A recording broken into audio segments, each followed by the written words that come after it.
A big hello and a very warm welcome to a special episode of Brand Equity. Today I'm joined by a very special guest. He's one of the few creative brains in the world. He's a former Unilever hand, the man who's responsible for Dove's Real Beauty Sketches, and of course currently the Chief Marketing Officer of Burger King, the man who's responsible for Burger King getting the very coveted Creative Marketer of the Year at Cannes Lions in 2017. And today he's sitting right in front of me, Fernando Machado. Thank you so much for joining us. Thanks for having me. It's been 4 years for you now in Burger King, and we've seen some fantastic work coming from the Burger King stable. But if I just, ask you to flash back to, let's say, your Unilever days, Unilever, FMCG, hardcore, dominant player in the market, to now Burger King, challenger brand.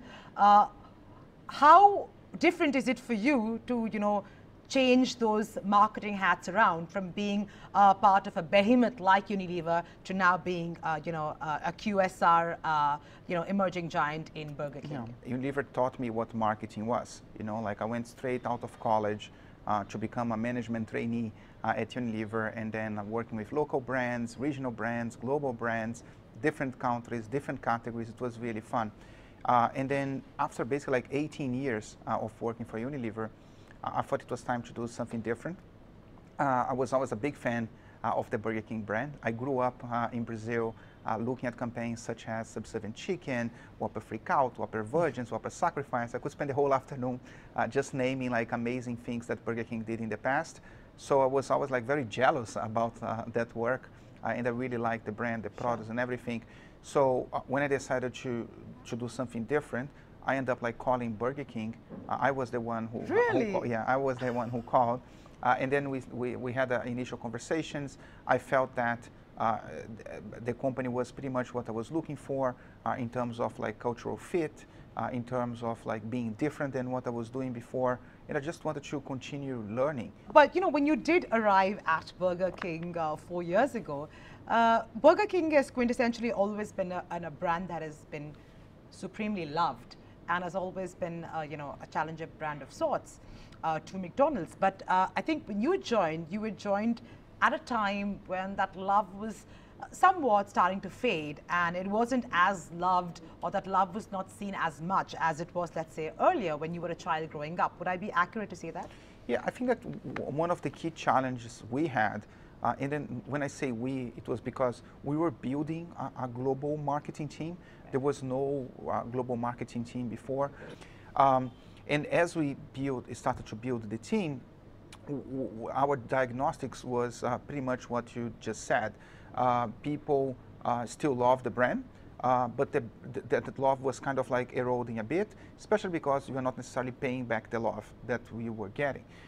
It's funny because, on my interview, and Alex gave me a Burger King t-shirt. Oh, okay. And he told me, like, why don't you fly to London wearing the Burger King t-shirt so that you see how people react? And it's amazing how when I'm wearing Burger King, and I wear a lot of Burger King, this is the crew member shirt, by the way, okay. People react differently to you. Oh. They come and talk to you as if they knew you. They immediately connect at eye level. They talk to you as you were like a fun person, a buddy. And so the love was there. So the challenge that we had was, how can we do a bit of like brand anthropology to understand why people were still in love with us, despite the fact that it was eroding a bit, so that we could focus on those things and make those things more relevant in terms of the executions that we bring to the marketplace. So that was. I'd be interested to know, did you wear that T-shirt on that flight to London? I did. And what did you find? It's funny, like every time I wear a Burger King going through customs, but customs guys make fun of me. Okay. They say like, oh, you have Whoppers on your luggage, you cannot have it your way here, like every time. In fact, I carry on my backpack a stack of gift cards, and every time someone says something about Burger King, I give a gift card. Oh, wow, like nice. on like Uber rides, taxi rides, hotel, customs, like everywhere. Okay. Because people there are certain brands that connect at that level with people. And that was why I was so passionate about the brand to start with. I want to talk about some of the hot and buzzing work you've done for Burger King ever since you took on the role of Chief Marketing Officer. So I really want to talk about your first big piece of work, the Proud Whopper in 2014, Yep. which was your big iconic work. If you could, take my audience through that piece of work from the ideation to the execution and, of course, the reaction, that would be great. So we are firm believers that the simpler the brief and the more insightful the brief, the better chance that we're going to get good ideas out of it, right? Okay. So when we started to do the positioning work around the territories that I described it to you, we gave like some simple briefs to our key agencies. And the briefs were all rooted on the positioning that we were developing. And they were almost like open briefs, like for people to throw ideas so that we can stress test the positioning that we were creating. And one of the ideas that came out of the brief was this idea that we call Proud Whopper. And it was a super simple idea. We wanted to, basically we created like the Proud Whopper, which was kind of like a limited edition Whopper. And it was wrapped in like a rainbow flag, like the LGBTQ flag. And we sold this Proud Whopper in a restaurant in Market Street, which is basically like the street where you have the Pride Parade in San Francisco. The gay parade. Yes, which is one of the most iconic parades, is the one in San Francisco. And we have a restaurant right there at the very end of Market Street. And then we serve the Proud Whopper there.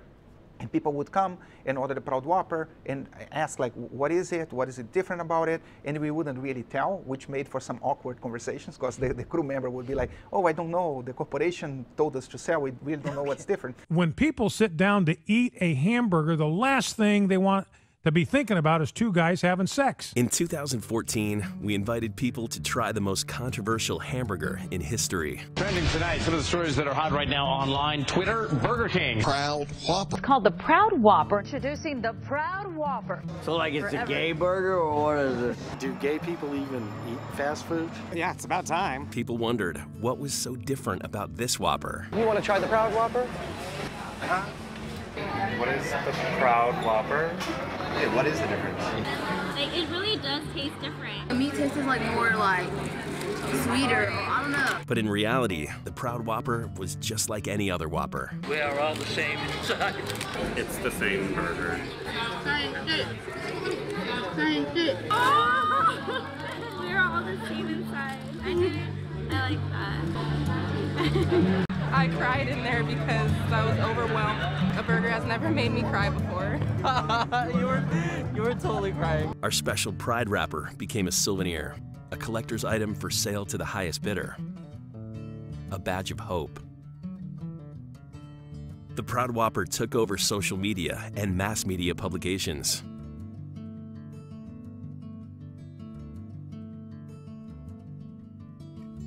It gathered over 1 billion media impressions worth $21 million of earned media, 7 million views, 450,000 blog mentions, and became the #1 trending topic on Facebook and Twitter in 1 week. We're all the same inside. That's a wonderful sentiment. I'm proud being straight, and how about that? Can I be proud to be straight? We all want people to accept us for who we are. So Tyler, should you work at Burger King? In the end, the Proud Whopper became more than a hamburger. It became a proclamation of equality. It makes me feel supported, it makes me feel proud, and it's just a burger, but I mean, it's baby steps the whole way. I think this wrapper means that we all have the same rights. I tell mommy! So it was a very simple idea, an idea that it was basically like a piece of paper, right? I mean, which is the wrap of the sandwich, and it really touched like people's hearts. And it was not just a stunt. We were sponsors of the Pride Parade in San Francisco. We sponsored the Pride Parade in New York. We did like some internal work at Burger King to increase the CEI, which is the Corporate Equality Index, which is an index that measures acceptance of LGBTQ inside of a corporation. And we've been activating that in Spain. We just activated that in the Pride Parade in Brazil this year. We are really like, it really took a life on itself. And it's a campaign that we're very, no pun intended, very proud of. Wow. It was done by David São Paulo. And I think it's lovely that a brand can take a stance like this and be bold about it. Because if you look around, there are a lot of social issues that need education, awareness, and support. But the fact of the matter is, corporations steer clear to ensure that they're not in any controversies. They may not, they don't hurt people's sensibilities, all of that, right? So corporations like to play it safe, like to stay clear, and I don't think like to take stands. Given the world that we live in, how is it that you thought it was okay to take a stance? Because, for example, let's assume you were to do the same thing in India. I can assure you that the brand would get a lot of flack because it is supporting the LGBTQ community, because a lot of people, and these days it's very easy to, ram you on social media and this, that, and the other, and you would have got a lot of flack. So how do you, as the Chief Marketing Officer, who is really the brand custodian, take a bold call like this and kind of balance out the risks involved? We need to analyze the cultural relevance of the idea for the market where the idea is going to happen, right? And in the case of the US, we thought it was time for an idea such as that.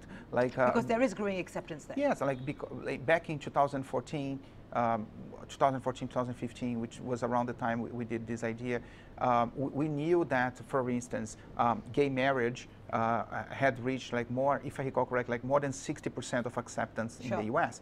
It's not unanimous. It is, it's more than 50%, but it's not 95%. So I think you need to, for taking stands like that, first of all, it needs to link back to the positioning of your brand. Okay. Yeah, I think they're taking a stand for the sake of doing a stunt and taking a stand just to create talkability. If it doesn't link to the brand positioning, there is no real point, right? I mean, but we agreed internally that we are a brand that welcomes everyone, that we put the crown on everyone's head, that we allow people to have it their way, right? So if we agree on that, we need to translate that into ways that will be culturally relevant to the market where the execution is going into. Sure.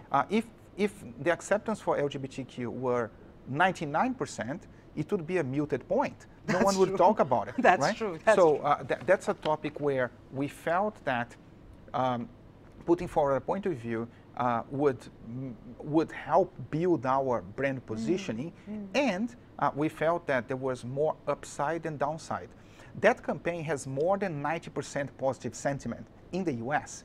So we were kind of right about what we are doing. Sure. But I want to understand from you that clearly, whether you were in Levers or now in Burger King, the work still seems to be, winning all the awards, getting all the eyeballs, getting a lot of earned media. Yep. So what I find is that you're able to draw the best out of your agencies.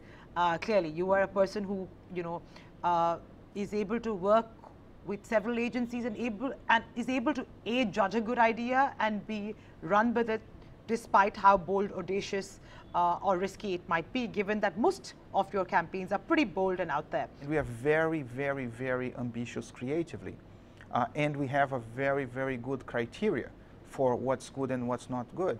I have people on my team and on the regional teams that know every single award-winning campaign in our category, in different categories for the past 10, 20 years. We develop a taste. You are not born with that. You know what I mean? You need to really like advertising, creative, and immerse yourself on that world so that you can develop a taste. The first time I drank beer, I couldn't understand why people wouldn't prefer to drink soft drink than beer. It's an acquired taste. Sure. The first time I drank IPA, I'm still trying to get used to that. It's tough. It's not super nice. Advertising, the same thing. It took me almost 10 years to like a campaign that I did 1 year after I did it. You know what I mean? I was doing things, I was like, oh, that's great. And then a year after, I was like, what the hell I was thinking? Because you are learning so much. So it takes time and immerse yourself in that world. When we are working with any of the agencies that we work with around the globe, they know that we are a very ambitious client. They know that we are willing to hold hands and partner and trust uncertainty and go for it. And they know that we know what's good and what's not so good, and that we're going to kill anything that looks like something that has already been done in the past. But I want to talk about the McWhopper, which won the big award in 2016. It won the Grand Prix. It won 2 Grand Prix. It won 2 Grand Prix in 2016 at the Cannes Lions. So talk to me about the McWhopper campaign, and of course walk me through that campaign from brief ideation to execution. So that's the other thing, which I think is a good case to help like build on the previous question. I think that when the agencies see that your brand, that you guys, the marketing team, are willing to take risks, have a criteria, and we will embrace uncertainty and go for it, you have like a disproportionate amount of ideas being thrown in your direction. Okay. Yeah. So McWhopper started with an email from Y&R in New Zealand. Oh. Yeah. Who today is our media and creative agency for New Zealand, but back then was our media agency for New Zealand. Wow. It was an email from Josh, Jono, and Ton, which is the 3 guys there, with a video saying like, hey, Fernando, we never met before. We are the media agency for New Zealand. We think we have a killer idea here. Watch the video and tell us what you think. And then they sent me a really, really rough video explaining the idea.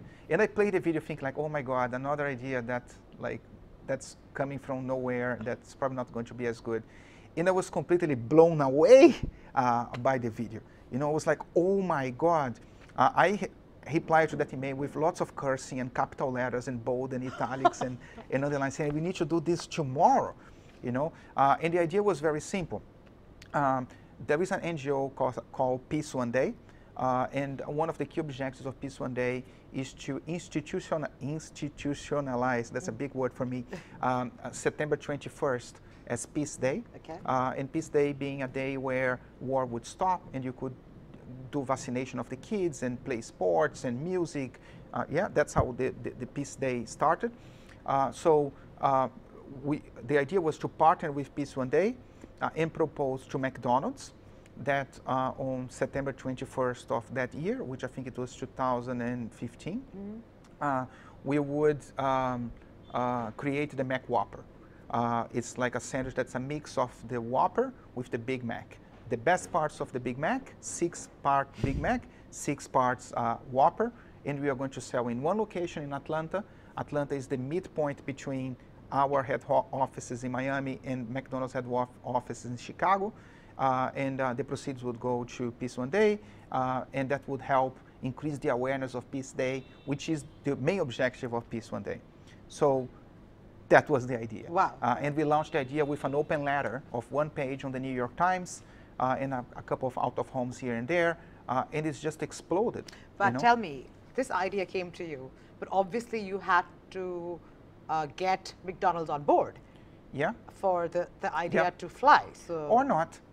Or not? Yeah. How? Because because it to me is the beauty of the idea is that we knew it would work regardless of their response. Is it? Yeah. How? Because like the moment we put the open letter out there, it was basically like everywhere. It was on CNN, it was on the Today Show, it was on Good Morning America, it was on the New York Times, it was on the Washington Post, it was on the Sun, the Guardian, like Mashable, BuzzFeed, like name a vehicle, the Times in India, anywhere, it was there, regardless of what they said, just because of the boldness of the idea.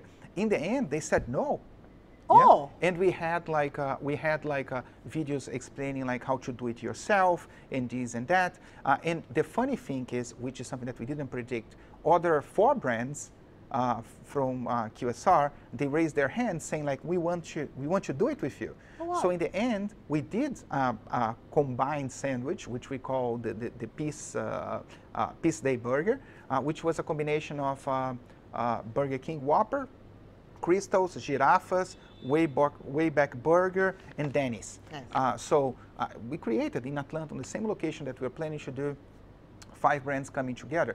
And with that, so when we launched the open letter, it was a peak of talkability. When they said no, it was another peak of talkability. And then when we did with the other 4 brands, meaning 5 brands coming together, it was another peak of talkability. So this campaign got almost 10 billion impressions. You know, like, so that's how big it was, regardless of they said yes, no, we knew it would be big. No? Tell me something, the fact that they said no, from a marketing, wear your marketing hat, generally and remove your marketing hat of Burger King. The fact that McDonald's said no to something that is, considered noble, did it have a backlash of sorts in terms of earned media? What I can tell you is that when we launched the open letter, the sentiment behind the two brands was positive. When they said no, our sentiment continued to be positive. Okay.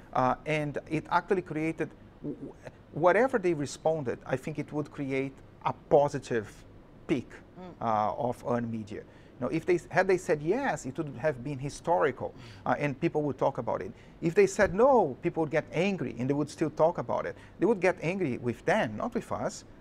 And we still did it with other 4 brands, and in the end, it was a huge success. I wouldn't say it was a backlash for them either.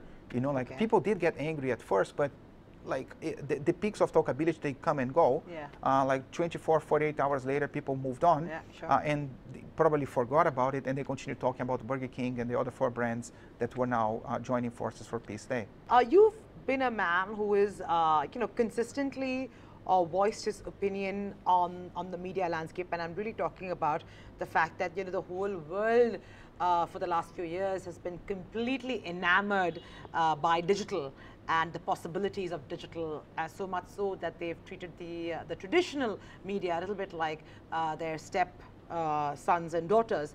And even at Cannes, the predominant conversation would be on digital. So I'm not sure if people got very carried away or because it was new, the new bride syndrome kicked in. But you have consistently maintained that you prefer the classical and traditional media versus digital per se. Do you still maintain that point of view? So I love digital. Oh, is it? Okay. Yeah, no, I love digital, and personally and professionally. Okay. And I think that it's undeniable the amount of time that people spend in digital and how much all the digital channels are growing. I think that I say that I love traditional media even more so to be a bit provocative, because I think that sometimes people get lost in media fragmentation discussions. Oh, how they are going to do with programmatic and AR and VR and all these social media channels and Snapchat and this and that. Are you thinking about this? Are you thinking about that? The bot, the chat bot, all that. And from our perspective at Burger King and our key agency partners, they think exactly the same. The key thing is to have a big, beautiful, and bold idea. And the idea will then define what the media channel will be. So for when Facebook had to come and talk about answer people regarding some of the issues they were having, they did on a newspaper, right? So even they went for traditional media. So there is no shame on going for traditional media. I think that we focus on the idea, and if the idea lends itself great in Facebook or YouTube or Snapchat or LinkedIn or whatever, we're going to do that. We did ideas for LinkedIn. We did Whopper severance, which was a really cool idea for LinkedIn. We invited people to admit that they have been fired, because we think fire is always a good thing since we flame grill. And if they did so, we would send them a Whopper severance kit, which was like a free Whopper. And, So it depends. If the idea is good, it will dictate what the media channel is. McWhopper started with a print ad, right? Because the idea required that to be almost like a Don Draper type of open letter statement to the other corporation in a vehicle that has a very strong reputation, which is the New York Times. So that's why it was that way. But it came from the idea. I honestly, this doesn't affect us as much today because we're still, our budget still is very focused on traditional. Yeah. And when I do digital, I do coupled with PR. Which makes it very efficient, even with the inefficiencies that are digital exist there. Yeah, sure.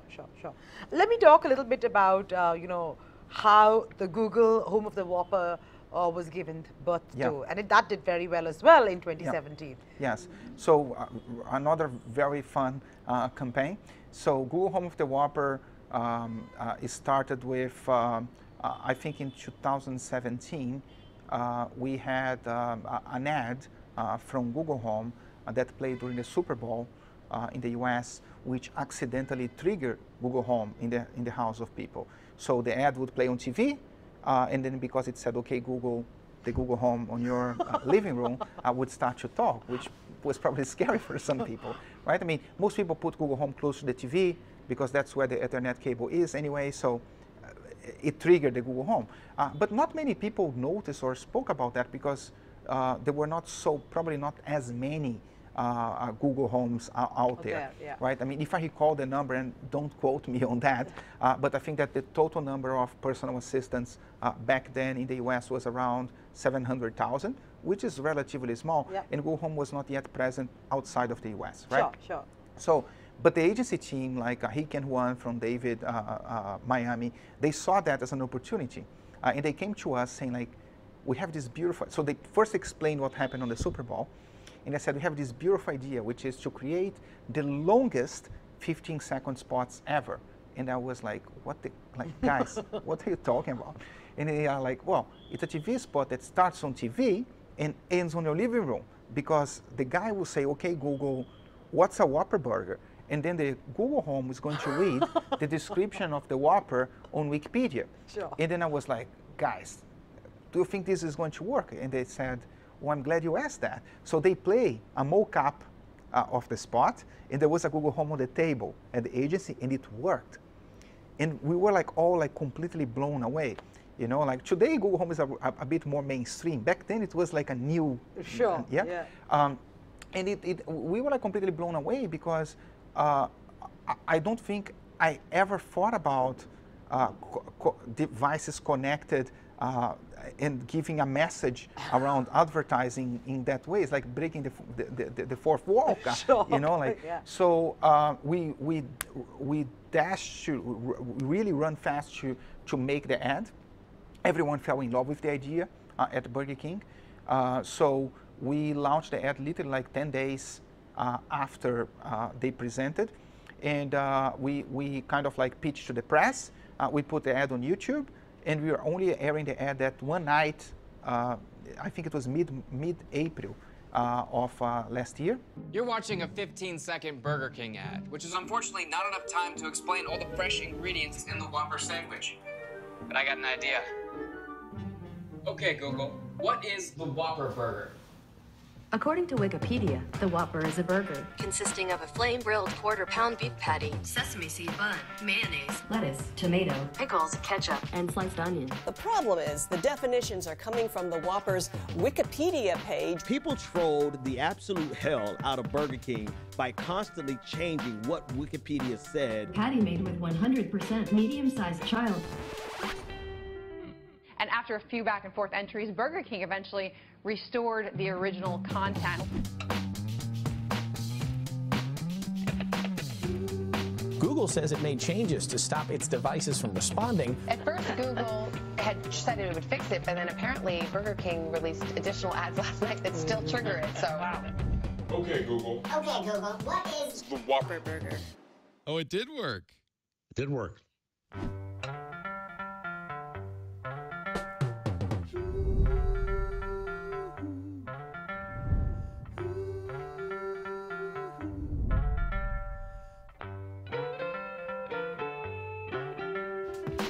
These were the results. 11 billion global impressions. $135 million in earned media.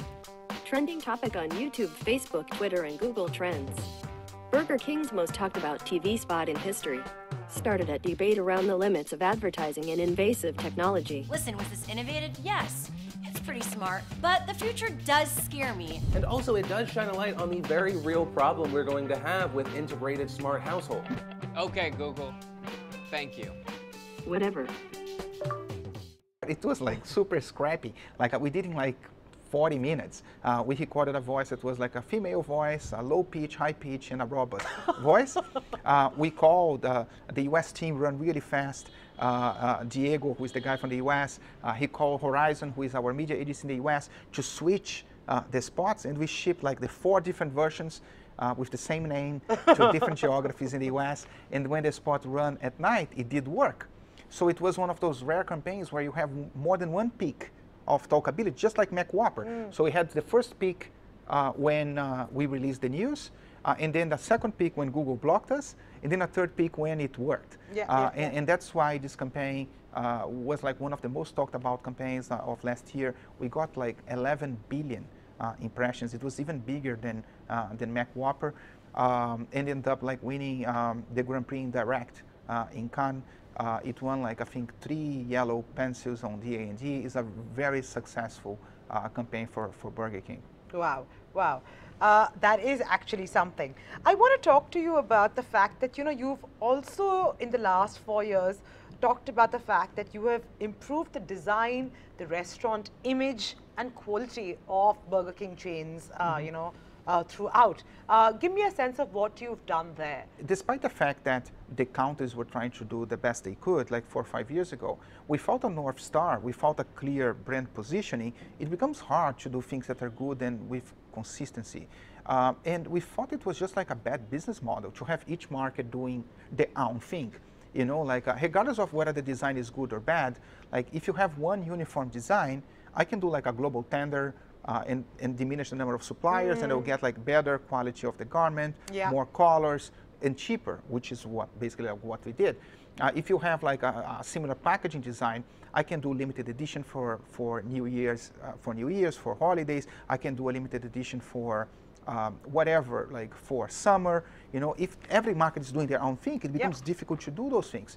So after we did the positioning work, we work with design agencies, different ones, because one is more like a graphic design agency that did the packaging design. One is more like a restaurant image design agency, which help us with restaurant image. So we work with them to basically like translate that positioning into design principles and design. So that and then we tested all the stuff globally, because we really wanted the brand to be more consistent and be less of like a patchwork of local efforts. And that's how we came up with the current package design that we have, with the uniform that we have, with the restaurant image that we have. It's really key to have a great restaurant image. You know, like we invest more in opening new restaurants and remodeling restaurants than we invest on advertising. Oh, really? Yes, and if I do a TV ad that's not good, I can fix it. You know, like I fix it next month, it's fine. If you open a restaurant that has bad image, you're stuck with that for 10 years. You know, like, so we really need to pay attention to those things. And just like we wanted to differentiate ourselves, we evolved from having a design which probably feels very fast foody, you know, like to one that has more. I mean, if I told you, like, if you are honest and real and perfectly imperfect, I mean, it's naturally we need to use more wood, reclaimed materials, silk screen feel, you know, like all made by hand. So that's kind of like what we did in terms of design. Just before I head into, you know, what's cooking,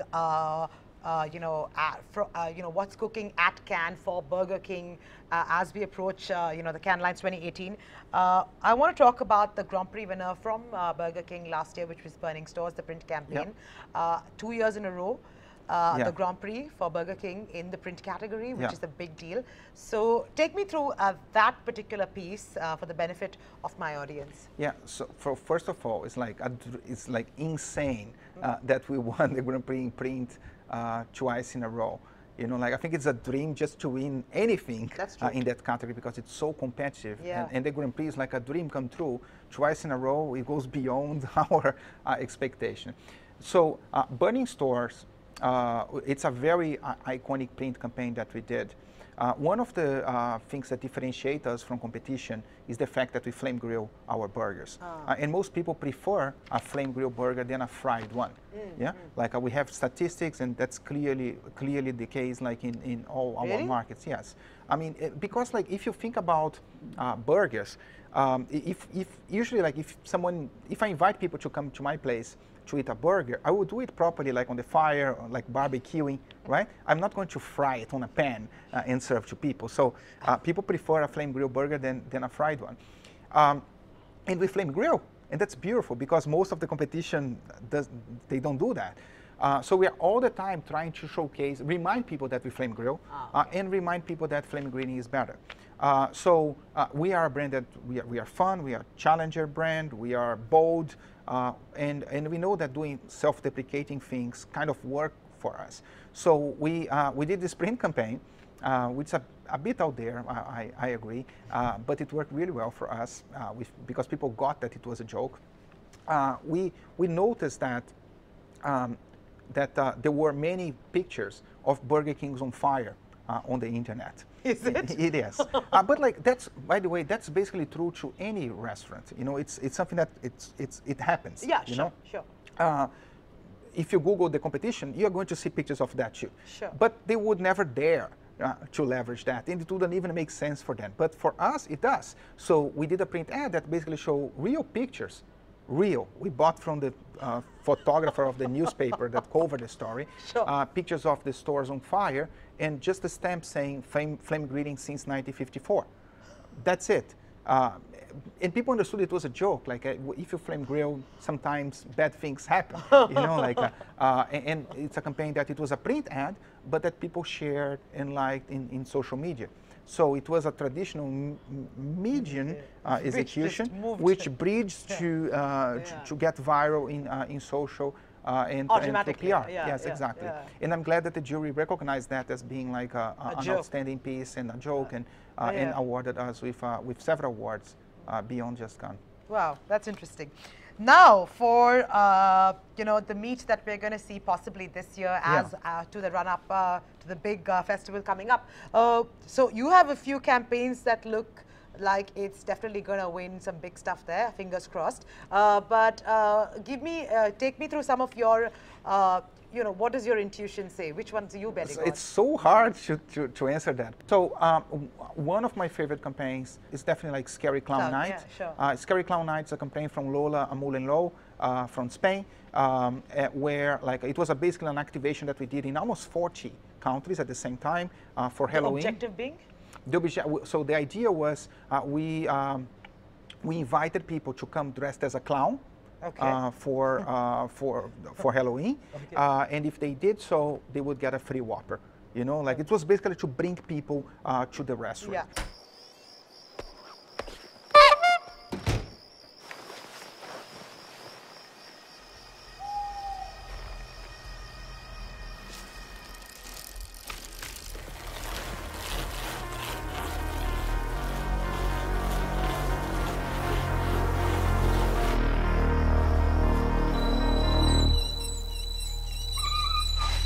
Have you heard Burger King's latest offer? Have you heard about this? No. In its new Halloween commercial, Burger King is poking some fun at the face of McDonald's. The fast food chain celebrating October 31st with an event called Scary Clown Night. Ooh. So the chain says it's giving out free Whoppers on Halloween for customers who come dressed up as a clown.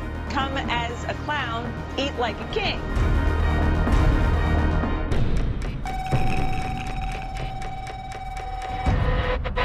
I want my Whopper. You may want to stay away from Burger King next week. Featuring a bunch of creepy clowns. Eat like a king. Wearing clown costumes. Scary Clown Night. Get a free Whopper sandwich.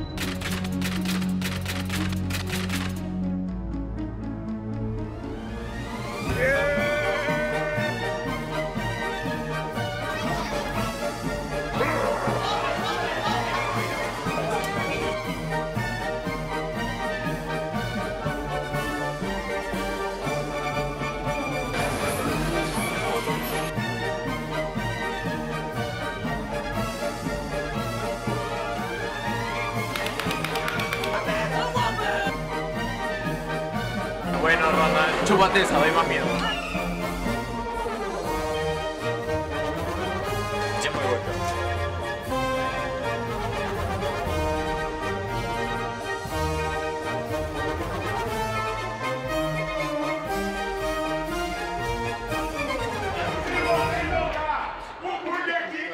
And we activated that in more than 1,500 restaurants, in more than 30 different markets, and we had more than 110,000 people coming as a clown during Halloween. Yes, yeah, people are crazy. Anything for a free Whopper? Yeah, anything for a free Whopper, and to be part of a movement that we created. And it's a really fun campaign.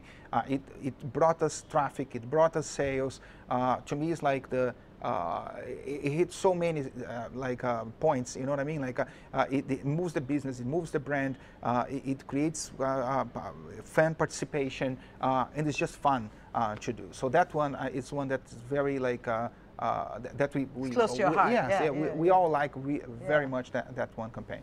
I also love a campaign that we did that's called Whopper Neutrality. Yeah, that's something I really wanted. The net neutrality take, the Whopper take on it. Yes, that's interesting. I first wanted to ask you why would a burger brand be interested in such a boring and technical issue like net neutrality? Like, look, I mean, first it was a big the repeal of net neutrality in the U.S. was a big deal in the U.S.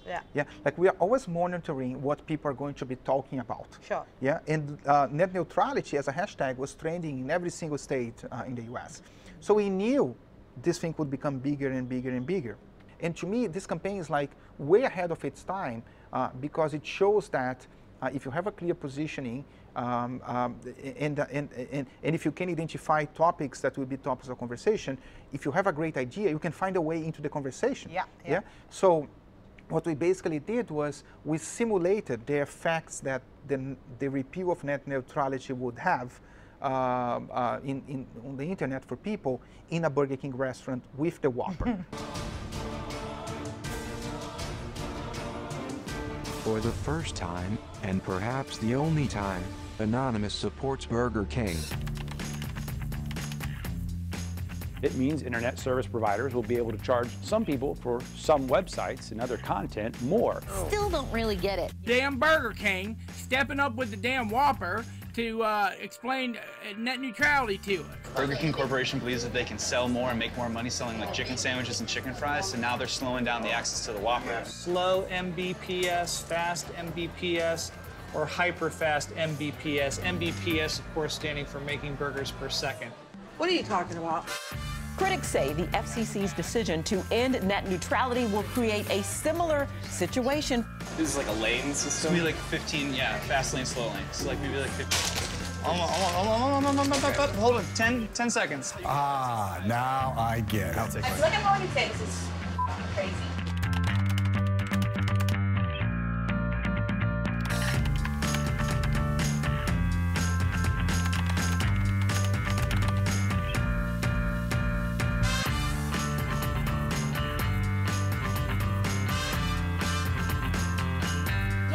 Extra money to get your order faster?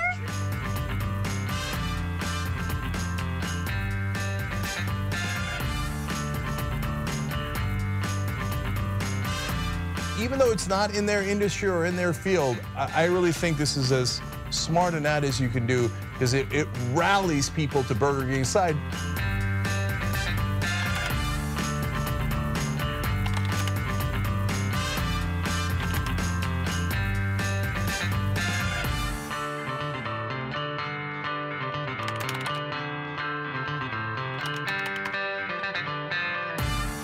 This is a bad dream right now. I just want a burger, brother, a burger. We have hidden cameras on the store, and we created the situation. We like. Oh, really? So it's all real? It's all real. Yes, oh, okay, like wow. all the Proud Whopper, Net Neutrality, Bullying Junior. Like all social experiments. Yes, Whopper Freak Out. They're all social experiments, and we work with very capable directors who can create the situation so that we get the reaction from people. Wow. Yeah, and we film a lot, so we always get good and spontaneous reactions, especially when the idea is good as the neutrality one is. Yeah. And that film, like, we are really proud of that because it became a huge topic of conversation globally, but especially in the U.S. We have senators from the U.S. posting the film. They voted literally, like, I think, like last week, against the repeal, and some senators were talking about the Burger King film in the Senate, like so Wow. using Burger King as like you guys saw the Burger King film. So imagine this, like a burger brand make its way to the Senate of the U.S. You know, like that's the power that this brand can have and of ideas. I think it'll win, Fernando. Yeah. So I hope that people understand the idea. In Cannes, and that the creative team, which is Hick and Juan, the same guys who did Google Home, that they received the recognition that they deserve. That idea comes from David Miami. Well, you know, I have to say, Fernando, that most of your ideas are really out there, audacious, and eye-grabbing and maybe even be a bit controversial. What would you say to the marketers and the advertising professionals who are watching this show and have enjoyed, your creative journey so far and have seen your ads? What would you tell them if you wanted to fuel and maybe recharge their creative batteries, that we see more such, cheeky and out there work? Yeah, I think that I would encourage them to try to do something different. Like if you are on the client side, I would say that none of the ideas that were successful for Burger King, we felt 100% comfortable with that. Like in fact, if you are feeling 100% comfortable with the ideas that you are getting, they're probably not good enough. Like the thing that people sometimes think that we at Burger King, that we are fearless, that we'll do anything. It's not like that. We are afraid all the time. Like I think that the difference is that we like that. We know that if you are afraid, that if you are feeling a bit uncomfortable, the idea has voltage, and the chances of succeeding are higher if the idea is different and has voltage. And you need to trust uncertainty, because if it's different, it's probably because it has not been done before. And if it has not been done before, there will be uncertainty as part of the process. So just like trust uncertainty, try to do something different, understand your brand so that you do something different that's on brand. It's not just something different just for the sake of doing something different. Those would be kind of like my basic suggestions. What if something like went terribly wrong and boomeranged? Like, are you okay with the consequences? Yeah, well, I think we are. Because like what we've seen is that media cycles are frequent and fast. Like you know that better than I do. Like people talking about something today, 2 days from now, they're already talking about something else. Yeah. So when I think about when people ask me like, what was the biggest failure in terms of the campaign, I would say, well, the biggest failures we had, they were campaigns that people didn't talk as much about. Yeah, okay, fair enough. You can live with that. Yeah, like but like I was not putting much media behind anyway. Yeah, so I think that the biggest risk is to spend a ton of money on a media plan on something that's boring, flat, plain vanilla, or undifferentiated, that's not going to move the needle. So that is dangerous. You should be afraid of that, not of like trying to do something different that has the chance of taking off because people will fall in love with it and talk about it. Lovely speaking with you, and have a great time in India. Thank you. Thank you so much.